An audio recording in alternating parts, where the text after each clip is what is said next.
पंजाब में 3 घंटे में 2 बड़े ब्लास्ट हुए। दोनों में एक चीज कॉमन थी कि दोनों ही ब्लास्ट बीएसएफ ऑफिस के पास हुए हैं। 5 मई की रात पहला धमाका जालंधर में हुआ और फिर दूसरा ब्लास्ट अमृतसर में हुआ। आसपास ही दोनों ब्लास्ट हुए हैं। पहले जालंधर वाले की बात करते हैं। इंडिया टुडे की रिपोर्ट के मुताबिक धमाका रात करीब 8 बजे हुआ। एक स्कूटी में धमाके की आवाज आई और फिर उसमें आग लग गई। करीब 1 किलोमीटर दूर तक उस आवाज को, उस धमाके को सुना गया था। बताया जा रहा है कि स्कूटी एक फूड डिलीवरी बॉय की थी। उसने अपनी स्कूटी को बीएसएफ हेडक्वार्टर के पास पार्क किया। उसके बाद हेडक्वार्टर की तरफ, अंदर की तरफ वो बढ़ने लगा। बताया जा रहा है कि वो किसी पार्सल को डिलीवर करने आया था और तभी धमाका हो गया। पीटीआई के मुताबिक डिलीवरी एजेंट का नाम गुरप्रीत सिंह है और उसकी उम्र 22 साल बताई जा रही है। सीसीटीवी फुटेज में धमाके का वीडियो रिकॉर्ड भी हुआ है। सीसीटीवी के आधार पर ही पुलिस अलग अलग लोगों से पूछताछ कर रही है जो चश्मदीद हैं और जिसकी स्कूटी थी। जालंधर पुलिस कमिश्नर धनप्रीत कौर ने कहा कि फिलहाल तो ये लग रहा है कि यहाँ खड़ी एक स्कूटी में आग लग गई थी। हम अभी जांच कर रहे हैं, किसी भी बात की पुष्टि नहीं कर सकते। अगर कोई नई जानकारी सामने आती है तो हम उसे बताएंगे। लड़के से पूछताछ चल रही है। लड़के का मतलब उस डिलीवरी एजेंट से है। फिलहाल पुलिस ने कहा है कि वो आग लगने की खबर हो सकती है।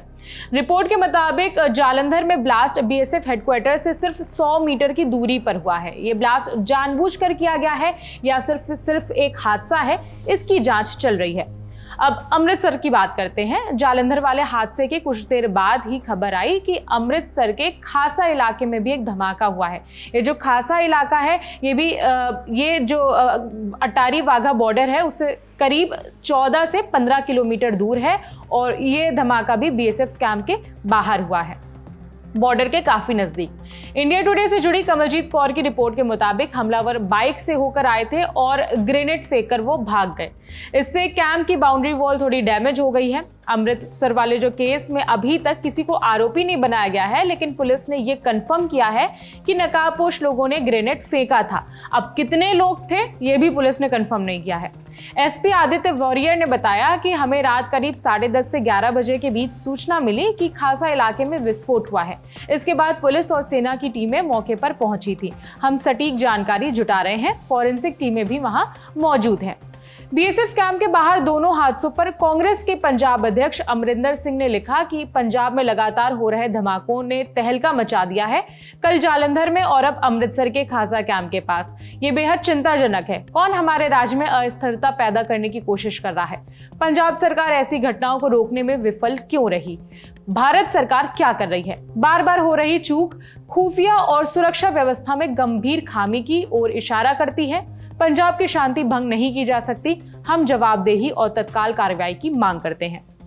इसके बाद शिरोमणि अकाली दल के जनरल सेक्रेटरी बिक्रम सिंह मजीठिया ने भी एक पोस्ट शेयर किया। उन्होंने लिखा कि कड़ियों को जोड़िए। जिस तरह ग्रेनेड हमलों को टायर फटने की घटना बताकर दबाया जाता है, उसी तरह यहाँ भी स्कूटी विस्फोट का दावा मामले को दबाने की साजिश है।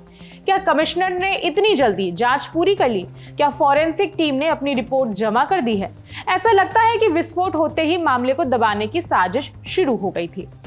मतलब विपक्ष का आरोप है कि ये धमाका जानबूझकर किया गया है, कोई आपराधिक साजिश है इसके पीछे। लेकिन पुलिस और प्रशासन यानी कि जो पंजाब की राज्य सरकार है आम आदमी पार्टी की, वो इसे दबाने की कोशिश कर रहे हैं और इसे एक हादसे का रूप देने की कोशिश कर रहे हैं। एक जरूरी बात और बता दें कि फिलहाल किसी के हताहत होने की कोई खबर सामने नहीं आई है। दोनों ब्लास्ट को लेकर जांच चल रही है कि यह हादसा है या कोई आपराधिक साजिश।